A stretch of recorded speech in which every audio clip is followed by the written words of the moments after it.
El viaje de Jin Tuan a Lustria. El descubrimiento de los hombres lagarto. Jin Tuan llega a Lustria. Fue en el 14º año del excelentísimo emperador Wu cuando volvimos a avistar tierra, después de casi 10 meses en el mar. Desde hacía 2 meses nos alimentábamos únicamente del venenoso pez Po, y por ello la mitad de la tripulación había muerto y el resto enfermado. Finalmente éramos afortunados. No moriríamos después de todo. Ordené navegar directamente hacia tierra. Acampamos en la playa de aquella extraña costa y nos alimentamos cada día de sus frutas tropicales hasta que estuvimos sanos y fuertes de nuevo. Durante ese tiempo no vimos a ningún habitante nativo y no teníamos ni idea de dónde nos encontrábamos. Un grupo de hombres se aventuró tierra adentro y volvió algunos días más tarde. Habían encontrado una enorme estatua tallada con la forma de un dragón. Pero no se parecía nada a un dragón de Katai, sino más bien parecía algún tipo de demonio lagarto. Ordené a todos permanecer en las cercanías del campamento. Finalmente, reuní a todos los soldados y marineros, de los que quedábamos 123 hombres en total, y discutimos qué debíamos hacer. Jin Tuan avanza tierra adentro. Expuse a los hombres que, según mis mapas y observaciones astronómicas, calculaba que nos encontrábamos en el otro extremo del mundo respecto a Katai. Muchos sacudieron sus cabezas en señal de desesperación. Ninguno deseaba intentar el viaje de regreso por el camino que habíamos recorrido y soportar los mismos peligros otra vez. Su moral se elevó cuando mencioné que, como se sabía que las tierras del sur estaban habitadas por una raza de demonios lagarto, la estatua era una prueba de que habíamos llegado allí, aunque por la ruta más larga. Si avanzábamos por tierra, encontraríamos nuestra victoriosa flota conquistadora, que debía haber tocado tierra en la costa oriental. Deberíamos encontrar poca resistencia, ya que el ejército de los demonios lagarto se había dirigido a oriente para enfrentarse con el invencible y siempre victorioso ejército del emperador. Nota histórica. Los habitantes de Katai sabían que las tierras del sur estaban divididas en 3 reinos: Arabia, el reino de los no muertos y el dominio de una misteriosa raza conocida vagamente como los demonios lagarto. La invasión del emperador Wu tenía la intención de conquistar las tierras del sur y asegurar el control del comercio de especia, todo ello motivado por la intensa rivalidad con Arabia. A pesar de ello, las tropas de Katai no esperaban descubrir un poderoso y floreciente reino de hombres lagarto. Después de haber avanzado durante varios días, abriéndonos paso a través de la densa jungla y alimentándonos de arroz silvestre y ranas selváticas, encontramos más estatuas de demonios lagarto. Poco después, llegamos a un amplio claro y quedamos sorprendidos al ver 3 enormes estructuras de piedra que se alzaban en una formación escalonada.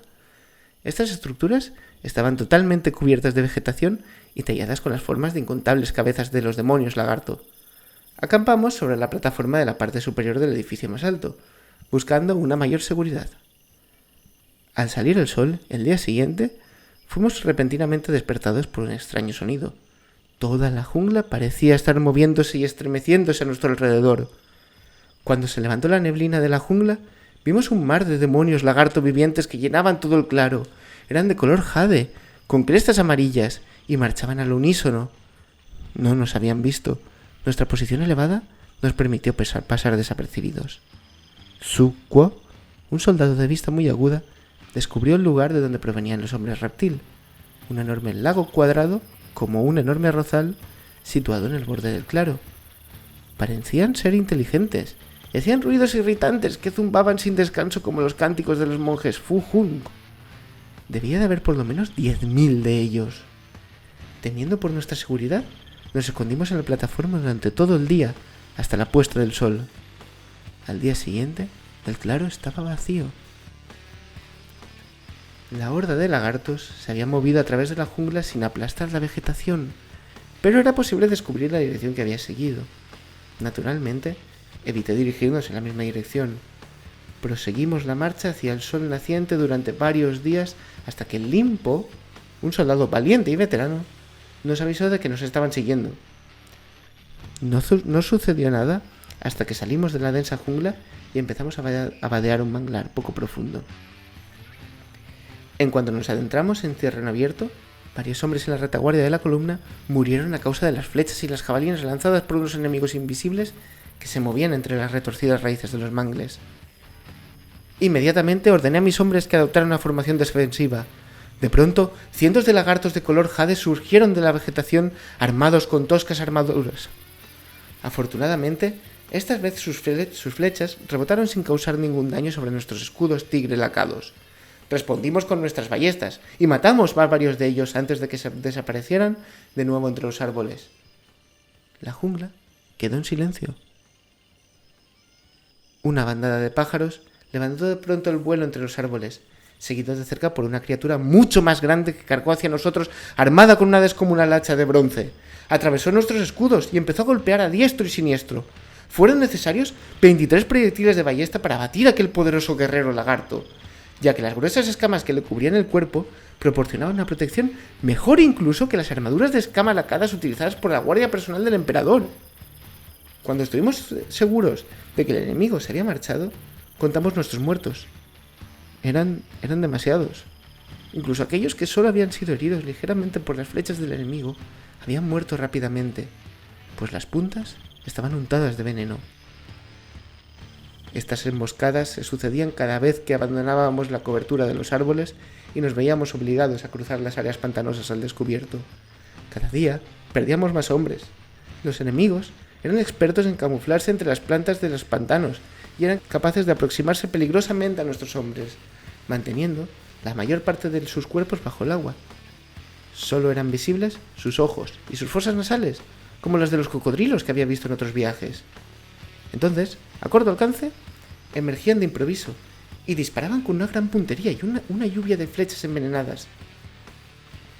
Después de una de estas escaramuzas, observé que Quan Wu tomaba algo de un camarada caído y lo escondía entre sus ropas.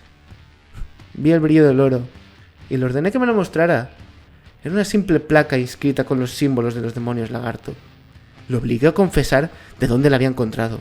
7 soldados, 7, habían cogido de una cámara de uno de los edificios de la ciudad en ruinas. Estaba furioso, porque estos hombres me hubieran desobedecido y hubieran traído la desgracia sobre nosotros, por lo que decapité personalmente a los 6 restantes. ¿Acaso Tzu Sun no dice: un ejército no puede ser victorioso sin disciplina? Entonces dejé las placas de oro junto a los hombres ejecutados y la columna prosiguió su marcha. Esto aplacó a nuestros enemigos, que solo tenían la intención de recuperar sus objetos sagrados. No se produjeron nuevas emboscadas. Jin Tuan llega al gran charco. Quedé sorprendido cuando llegamos al mar, después de tan solo 17 días. Había creído que era imposible atravesar las tierras del sur en tan poco tiempo. Entonces me percaté de que no era el mismo océano que separaba las tierras del sur de Cathay. Era un océano diferente del que nuestros sabios no tenían noticias. Todos estaban muy desalentados, así que decidí iniciar inmediatamente la construcción de una nueva embarcación. Era difícil sin bambú, pero los árboles de la costa nos proporcionaron una madera excelente. Y solo tardamos 2 semanas en construir un magnífico y gran sampan con un buen flotador lateral y 3 velas de tejido de junco. También construimos una almadía y la llenamos de fruta y calabazas repletas de agua, tras lo cual nos hicimos a la mar en la barca y remolcamos la almadía detrás de nosotros. Nota histórica. Jin Tuan debió de haber cruzado el istmo de Lustria, que es el estrecho corredor de tierra que une los continentes de Lustria y Nagaroth. Debió de pasar a 200 o 300 kilómetros de la colonia nórdica de Skegi, o incluso más cerca de la ciudad de los hombres lagarto de Pawax. Jin Tuan, por supuesto, no tenía ni idea de que estos lugares existiesen. Jin Tuan atraviesa las tierras del sur. Mantuvimos el rumbo hacia el sol naciente y permanecimos varias semanas en el mar. Nos habíamos comido casi toda la fruta, que ya estaba podrida antes de volver a avistar tierra. Estaba seguro de que esta vez habríamos llegado a las tierras del sur.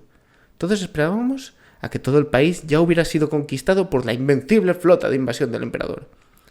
Nota histórica.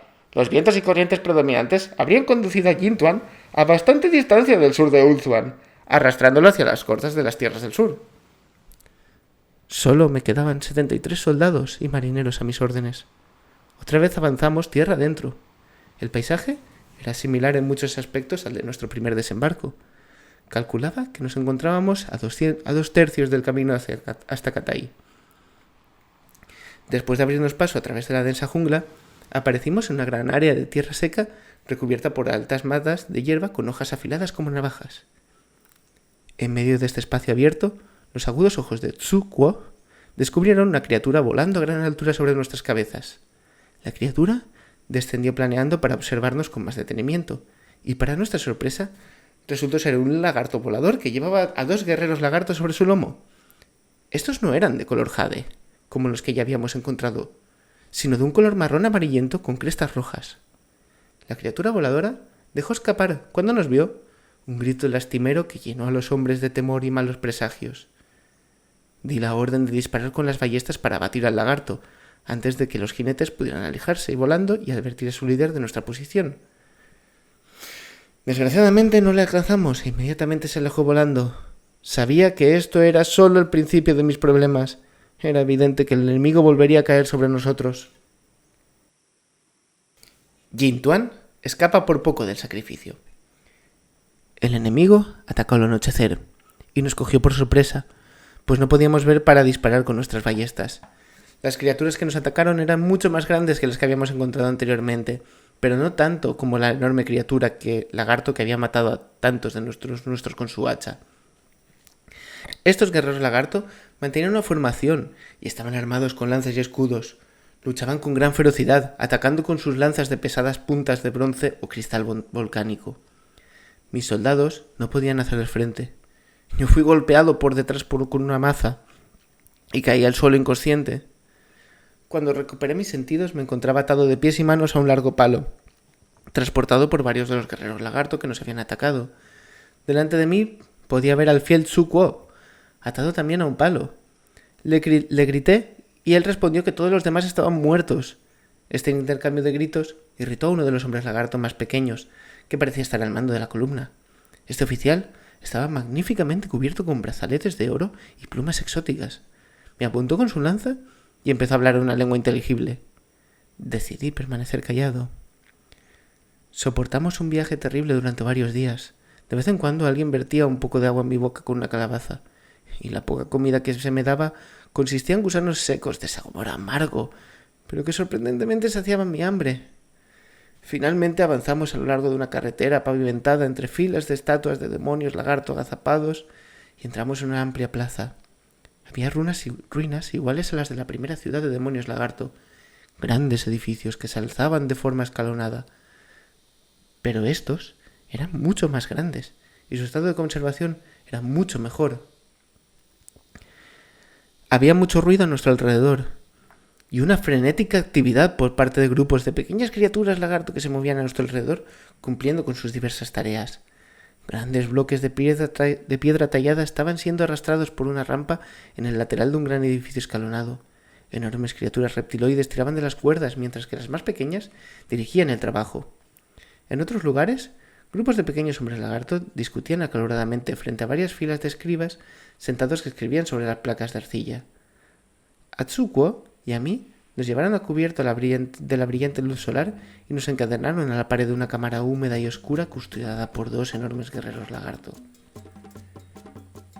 Al día siguiente nos sacaron de allí y nos subieron por unos escalones interminables hasta salir a la deslumbrante luz del sol.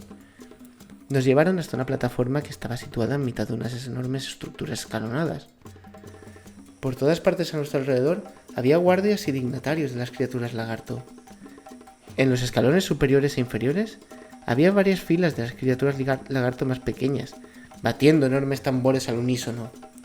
A nivel del suelo, la plaza estaba atestada de una densa masa de hombres lagarto de todo tipo, dispuestos, o así parecía, en regimientos. Los escalones de los demás edificios grandes también estaban repletos de numerosas filas de hombres lagarto. Todos los hombres lagarto a nuestro alrededor se giraron de repente y empezaron a inclinarse hacia la cima del gran edificio. En lo alto de la plataforma superior surgió un palanquín de la oscuridad de detrás de un portal adornado. Sobre él se sentaba una criatura diferente a cualquier que hubiera visto antes. Parecía un gran sapo abotargado. Los adornos de oro y jade que llevaban resplandecían al sol como si fueran joyas. Por el gran respeto que le demostraban todos los hombres lagarto, supuse que era el sumo sacerdote o gobernante de la ciudad. Este gran personaje hizo un gesto los hombres lagarto interrumpieron sus reverencias e iniciaron sus ásperos cánticos. Frente a nosotros había un profundo foso del que emanaba un hedor malsano. Tsukuo y yo fuimos empujados hacia su borde. Era obvio que íbamos a ser sacrificados a los malignos demonios lagarto que adoraban. Tsukuo se mostraba valeroso y firme, dispuesto para ir al encuentro de sus antepasados como un auténtico soldado del emperador. Mantuvo su compostura incluso cuando fue arrojado al interior del foso. Sabía que pronto me tocaría a mí rendir cuentas ante mis propios dioses y afrontar lo que allí me estuviera esperando, como un verdadero noble de Katai.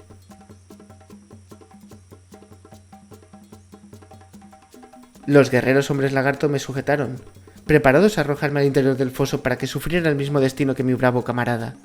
Al hacerlo, mi túnica de seda, que estaba recubierta de sangre y hedía por el sudor, se rasgó. En ese momento, los hombres lagarto más pequeños que habían estado presidiendo nuestra ejecución mostraron una considerable agitación y ordenaron detener el ritual. Examinaron mi espalda desnuda con gran interés, moviéndose de un lado a otro y discutiendo entre ellos en su extraño lenguaje. Me di cuenta de que la causa de su consternación era el tatuaje del dragón imperial que me había tatuado en la espalda hacía ya muchos años, en el fumadero de opio de Fuzhou. Era un tatuaje magnífico, y ahora me había salvado de la muerte. Mis captores lo habían tomado por algún tipo de profecía. Nota histórica: el dragón imperial, tal y como era representado en el periodo de la dinastía Wu, podría confundirse con una imagen arcaica del dios Sotek. Sin duda, esto planteó a los eslizones y a sus amos Slan un dilema que debía considerarse, y retrasó el sacrificio de Jintuan. Me arrastraron escaleras arriba hacia la criatura sapo, y me tumbaron en el suelo frente a él. Este examinó mi espalda durante largo tiempo. Al final, pronunció una palabra, e hizo un nuevo gesto. Los pequeños hombres lagarto repitieron la palabra y el gesto, dando por finalizado el ritual. La multitud reunida empezó a dispersarse mientras los tambores seguían batiendo. Se produjo un agitado debate entre los hombres lagarto más pequeños, mientras que los guardianes más grandes seguían observando sin mostrar emoción alguna. El venerable ser del palanquín parpadeó y fue conducido a través del oscuro portal. A mí me devolvieron a la cámara mientras decidían qué hacer. Cuando tuve tiempo para calmar mis nervios después de aquella terrible experiencia, se me ocurrió que era posible que me despellejase en vivo y utilizase mi piel como decoración para su templo. Empecé a desear haber muerto con Tsukuo, aunque suponía que su final habría sido igualmente desafortunado. Busqué a mi alrededor una forma de escapar. La cámara quedaba iluminada por un rayo de luz solar que, al caer la noche, se convirtió en un rayo de luna. La cámara estaba muy oscura.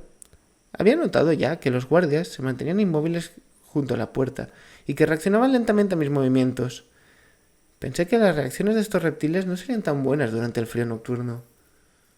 Reuniendo todas las fuerzas que me quedaban, efectué un único e increíble salto como los que había practicado en la escuela del maestro Po. Aunque solo era un simple iniciado en las artes marciales, conseguí asirme a los bajorrelieves del pozo de iluminación. Me moví tan rápido que los guardias lagarto fueron incapaces de detenerme. Tan solo pudieron gruñir desde abajo intentando ensartarme con sus lanzas. Salí a toda prisa del pozo y me encontré en el exterior en la plataforma más baja del templo. No perdí el tiempo y eché a correr tan rápido como pude hacia la jungla, con los grilletes de bronce todavía atados a mis piernas y a mis manos. El destino de la flota del emperador. Seguí corriendo durante toda la noche, sin detenerme a descansar, hasta caer exhausto. Podía oír los tambores de guerra de los hombres lagarto dando la alarma a lo lejos y sabía que me estarían persiguiendo. De pronto salí de la jungla y me encontré en la orilla de un río. Avancé tambaleándome a lo largo de la orilla, tirando con fuerza de los troncos que encontraba entre las raíces de los mangles y los restos de árboles caídos hasta que conseguí mover uno. Lo arrastré hasta el agua y me tendí sobre él. Pronto me encontré deslizándome río abajo. Por suerte, el río discurría en dirección al sol naciente, pensé mientras me dormía lentamente. De repente me desperté. Tenía los pies dentro del agua y me dolían enormemente. Al sacarlos, vi que unos peces carnívoros se habían aferrado a ellos y estaban acerándolos con sus dientes afilados como navaja. Había tenido suerte al despertarme en cuanto empezaron a morderme. De alguna forma conseguí sostenerme sobre el tronco y me mantuve despierto hasta la salida del sol. El río era ahora mucho más ancho. Durante todo el día la corriente me siguió arrastrando bajo un sol abrasador. Por fin habían escapado de los hombres lagarto, pero parecía evidente que moriría de todos modos devorado por los peces. Finalmente, el tronco embarrancó en un inmenso banco de arena. Me arrastré hasta tierra firme y me dormí. Al día siguiente empecé a caminar a lo largo del banco de arena hasta que llegué al otro extremo. El agua tenía otro color, el color del océano. Era salada, pero a mí lo único que me importaba era que por fin había alcanzado el gran océano oriental. Por la posición del sol, deduje que me hallaba en la ribera norte de la desembocadura del río, por lo que empecé a caminar hacia el norte, pensando que antes o después encontraría la invencible flota del emperador anclada frente a la costa y sería rescatado. Anduve lentamente durante varios días, comiendo moluscos y huevos de pájaros. Conseguí liberarme de los grilletes de los tobillos y de las muñecas golpeándolos con grandes piedras. Algún tiempo después empecé a ver maderamen de barcos esparcidos por la playa, que habían sido arrastrados allí por las mareas. Siguiendo más hacia el norte, vi los pecios de varias naves que reconocí como los juncos de guerra de la Catalla Imperial. Al principio, creí que se trataba de otros juncos, que habían sido dispersados y hundidos por el tifón. No encontré supervivientes, tan solo algunos huesos deslucidos que habían sido pelados por los pájaros. Me senté desesperado. Ante mí tenía una visión terrible. Toda la playa estaba plagada con los juncos destartalados de incontables huesos. Era todo lo que quedaba de la poderosa e invencible flota imperial de Cathay. Más de 1000 juncos de guerra y 100.000 hombres. Vagué entre los restos durante horas y no encontré señal alguna de posibles supervivientes. La desgracia que aniquiló la flota había sucedido hacía ya demasiado tiempo. Jing Tuan regresa a Cathay. Acampé en la playa durante varios días, antes de ver las velas de un junco en el mar. Encendí una hoguera, con los maderos que el mar había arrastrado hacia la playa, para hacerle una señal. El junco se aproximó rápidamente a la costa. Era un junco mercante que hacía la ruta de las especias hasta Arabia, bajo el pabellón de los Taipings, unos comerciantes de especias muy conocidos. Enviaron un champán en mi busca, mientras yo seguía gritándoles y haciéndoles señales desde la playa. La tripulación estaba sorprendida de verme y muy ansiosa de abandonar el lugar tan pronto como fuera posible. Por ellos, supe que la flota del emperador había naufragado mientras se encontraba anclada a causa de un segundo tifón. Los supervivientes habían marchado tierra adentro y habían desaparecido. Por tanto, el emperador había ordenado a todos los comerciantes vigilar las costas en busca de cualquier señal de sus estandartes. Yo era el único superviviente de aquella poderosa expedición que había sido encontrado con vida. Regresé a Cathay y fui recibido en audiencia por el emperador para contar mi historia. El emperador ordenó que ésta fuera registrada para la posteridad y me recompensó con el mando de la guardia de palacio. Nota histórica. Es bastante probable que los magos sacerdotes Lan, con su arcano poder para modificar la geografía del mundo, causaran los dos tifones que destruyeron la flota de Cathay. Un tifón se abatió sobre la flota apenas zarpar, y el otro cuando ya estaba anclada. En ese momento, la mayor parte de las tropas ya habían desembarcado. Sus oficiales decidieron marchar tierra adentro e intentar la conquista antes de admitir el fracaso ante el emperador. Los Slan no habrían necesitado ningún aviso previo de la invasión. Habrían actuado siguiendo las predicciones de los ancestrales y, por ello, los tifones habrían coincidido con una precisión sorprendente con el intento de invasión del emperador de Cathay. Es posible que, según las predicciones de los ancestrales, se necesitase un solo tifón, pero que dos corrientes de pensamiento opuestas entre los propios magos sacerdotes de diferentes ciudades hubieran dado como resultado los dos tifones, que se produjeron con un intervalo de varias semanas.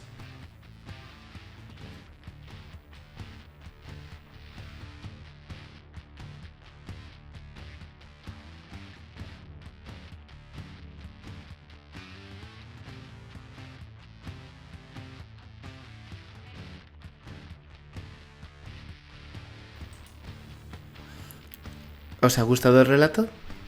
Al final al pobre Jing Tuan le salió bien la jugada, aunque a sus hombres no tanto. ser el único superviviente de la gran flota imperial, tiene sus recompensas. Siempre se dice que Warhammer, cualquiera de ellos, 40k, Fantasy o Sigmar, es grimdark. Y aunque es cierto, una de las cosas que siempre me ha fascinado es que en realidad cabe de todo. Este relato que hemos leído es tan pulp como una aventura de Conan, Indiana Jones o cualquiera de aventuras de ciencia ficción, de exploración de mundos o de otras culturas. Y aún así, sigue siendo puro Warhammer. Me encanta.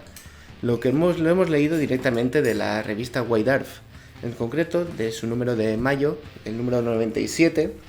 Es la primera White Dwarf que leí en mi vida y la conservo como oro en paño porque además fue la presentación de los Hombres Lagarto de sexta edición, de la renovación de los Hombres Lagarto de sexta edición, y la que definió el estilo de miniaturas que iban a seguir y que siguen hasta hoy en día. Esta renovación fue la más importante que ha tenido porque prácticamente renovaron toda la gama de Hombres Lagarto, no dejaron nada de lo antiguo y quedaron unas miniaturas absolutamente preciosas en su momento que han ido perdiendo un poquito de fuelle conforme han ido pasando los años, pero es que, claro, los saurios y los eslizones son del 2003, los que se venden hoy en día, entonces que han quedado un poquito desfasados.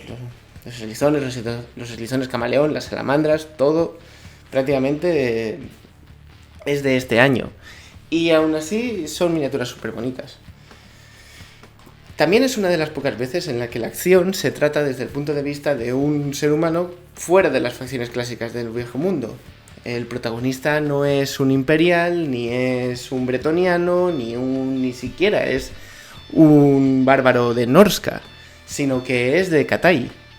Y sinceramente, después de años y años y años consumiendo los productos de Games Workshop, leyendo revistas, leyendo reglamentos, incluso alguna novela ha caído, aunque no demasiadas, de Cathay yo sabía el nombre y todo lo que aparece en este relato, porque es lo único que cayó en mis manos sobre Cathay. Hasta, por supuesto, la aparición de Total War Warhammer 3, en la que ha aparecido toda la facción de Cathay, y que me gustaría algún día continuar los vídeos, continuar jugándolo, la verdad. No he vuelto a jugar desde entonces, porque, pues bueno. Pero espero que algún día continuemos jugando a Total War Warhammer 3. Y bueno, comentar de este relato que es muy chulo prácticamente por ese detallito del protagonista hablando de cosas relativas a Cathay, construyendo juncos, los cánticos de los monjes Fu-Hung. No sé si estos monjes Fu-Hung aparecerán en el Total War Warhammer 3, pero estarían muy chulos.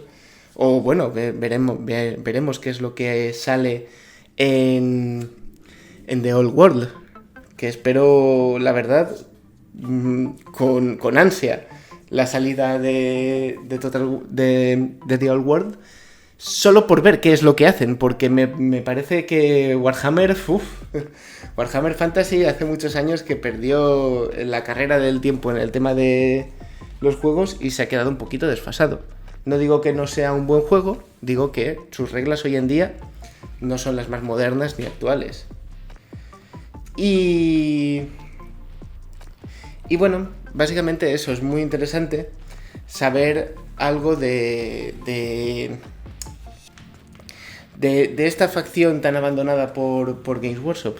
También como comentario a este relato, me gustaría hablar del viaje exacto que efectúa el Tan Yin Tuan. Este relato es interesante porque es un poquito confuso, sobre todo al principio, si no lo tienes muy claro, porque te comenta que después de casi 10 meses en el mar,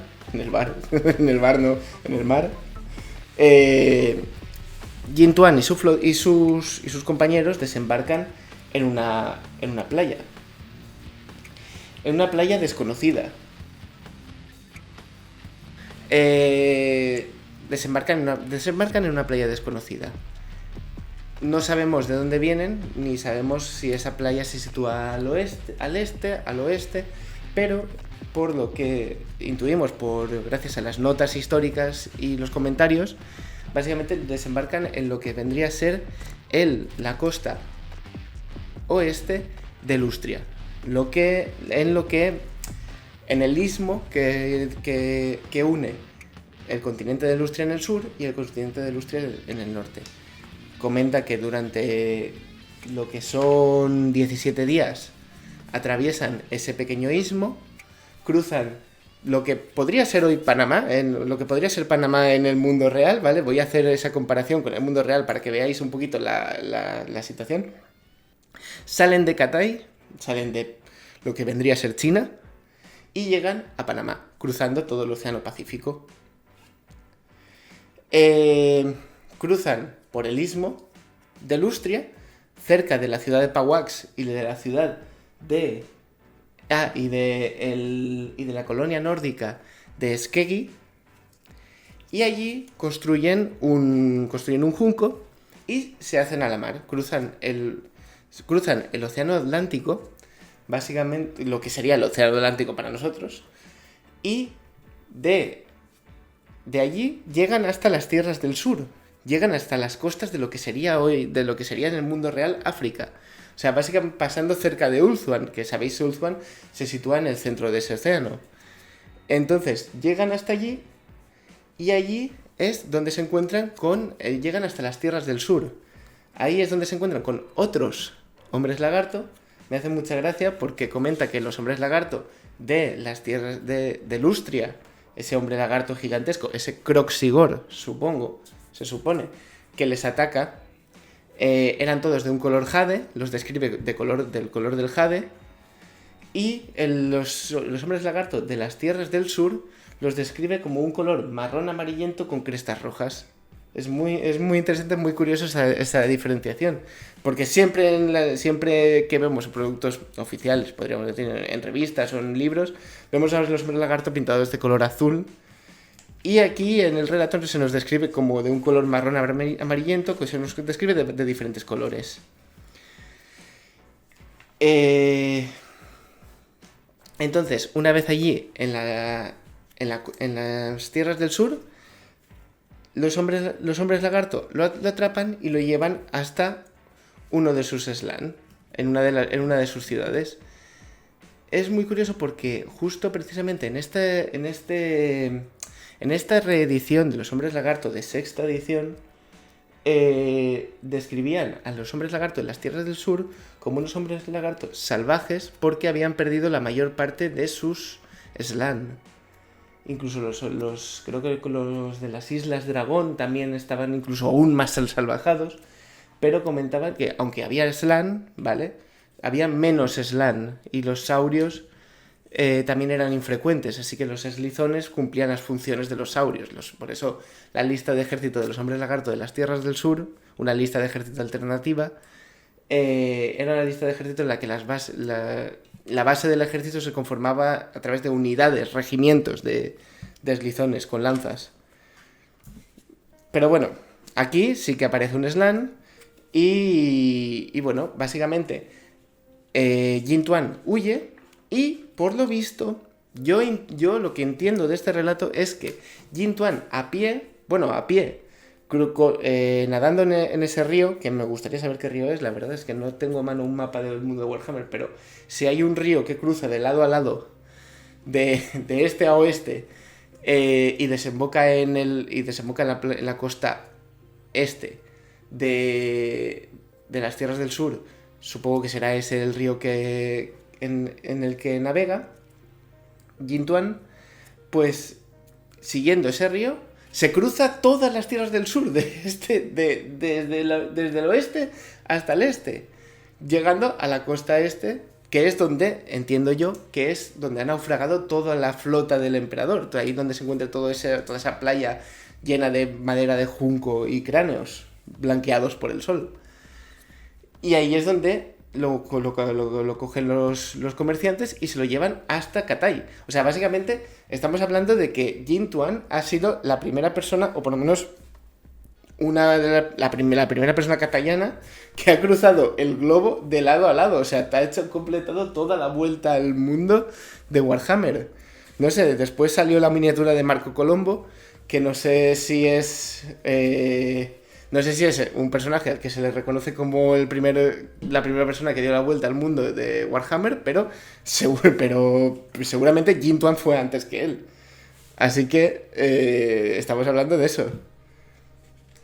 Jin Tuan llega al Gran Charco, atraviesa las tierras del sur de lado a lado, básicamente, y regresa a Cathay. O sea, básicamente ha hecho eso, ha dado toda la vuelta. Es un poco complicado de entender porque al principio no sabes por qué el barco de Jin Tuan va a marcha a la deriva, y no es hasta el final que te comenta que hubo un tifón y destruyó la flota, o barcos se perdieron. Supongo que varios barcos se perdieron y el barco de Jin Tuan fue uno de los que, en vez de marchar al este con toda la flota del emperador, marchó al oeste, perdido completamente, y llegó al oeste. Mira, ya me he liado un poco, perdonad. Pero bueno, básicamente da toda la vuelta al globo. En fin, y por último me gustaría comentar simplemente la gracia que me hacen las notas históricas, que forman parte del relato totalmente. No son pies de página ni siquiera, sino que están en mitad de la narración.